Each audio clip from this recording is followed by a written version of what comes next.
आन्तरिक राजस्व ज्याकु ललितपुर 1 या गोसाले छवातक जुगु कर सप्ताह ज्याजो कोचा कुशे करदाता शिक्षा ज्याजो जुगुदो ज्याजोले आर्थिक ऐन 2081 प्रदान यागु छुट सहुलियत लिसे करदाता सचेतना सम्बन्धी प्रस्तुतिकरण जुगुखा ज्याजोले प्रमुख कर अधिकृत नवराज पन्थी ललितपुर चेम्बर अफ कमर्स अध्यक्ष पुष्परत्न साक्य लगायत नुगा खातया दिगुखा खास गरी यो हाम्रो अब त्यो राष्ट्रिय कर दिवस मनाउने क्रममा अब अन्तर्राष्ट्रिय विभागले यो विभिन्न यो सप्ताहव्यापी विभिन्न कार्यक्रमहरू राखेर कर शिक्षा र कर शिक्षा चेतना सम्बन्धी कर शिक्षासित सम्बन्धित कार्यक्रमहरू राखेको थियो। त्यसमा हामीहरूले कार्यालयको तर्फबाट विभागले आयोजना गरेको र कार्यालय आफै आयोजना गरेका कार्यक्रमहरूमा हामी विभिन्न कार्यक्रमहरूमा सहभागी भयौँ।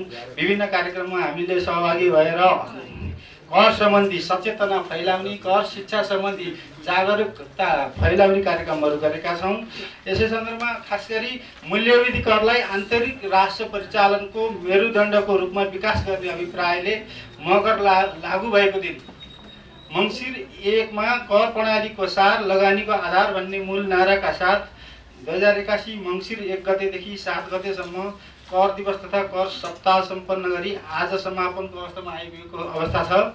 यस अवधिमा विभागीय नीति निर्देशन अनुसार आम नागरिकलाई जागरुक बनाउन, सम्पूर्ण करदातालाई करका विविध विषयमा जानकारी गराउन एवं कार्यालयको कार्यक्षेत्रभित्र कर शिक्षा सम्बन्धी माइकिङ पर्चा पम्पलेट वितरण गरिएको साथै ललितपुर विशाल बजार कम्पनीको यो लभिङ मलमा हामीले कर सूचना केन्द्र राखेर 2 गतेदेखि 6 गतेसम्म कर सूचना केन्द्र राखी कर सम्बन्धी शिक्षाहरू त्यहाँ सबै आउने करदाताहरूलाई हामीले जानकारी पनि दियौँ। हामीले नेपाल के भन्छ ब्याङ्कमा लोन लिन जाँदाखेरि 9% बढाइ गर्छन् अनि उसले खबर गर्नु परेन, उसले मेल मार्फत 10% 11% पुग्यो भनेर ठमाइन्छ। त्यो भने जस्तै भयो। कमसेकम यो कुरा 1 वर्ष अगाडि उद्योग व्यवसायलाई तपाईँहरूको पुस नहुने हो, मङ्सिरमा हुने भन्ने जानकारी भइदिएको भए मान्छेले एकदमै आफर पर्न सक्छ त्यो बेला। त्यसैले मलाई लाग्छ उद्योग व्यवसायलाई हितको लागि, किनभने उद्योगको व्यवसायको आधार भनेकै कर हो। तपाईँको जुन नारा त राम्ररी दिएछ, कर प्रणालीको सार लगानीको आधार, र कर प्रणालीको सारै भएन भने कसरी इम्प्लिमेन्ट गर्छ, कसरी लगानी गर्न सक्छ। त्यसैले मलाई लाग्छ मैले बोलेको अलिकति चितामिता भयो होला, अन्यथा नसोच्नु होला। म एकदम तथ्य बनाउँछु, मलाई त्यो फ्रेमिङ गर्न आउँदैन। त्यसैले हाम्रो नवराजले एकदमै राम्रो गर्नुभएको छ। मलाई लाग्छ ललितपुरमा अहिलेको स्थितिमा कर सम्बन्धी खासै प्रब्लम आएको छैन।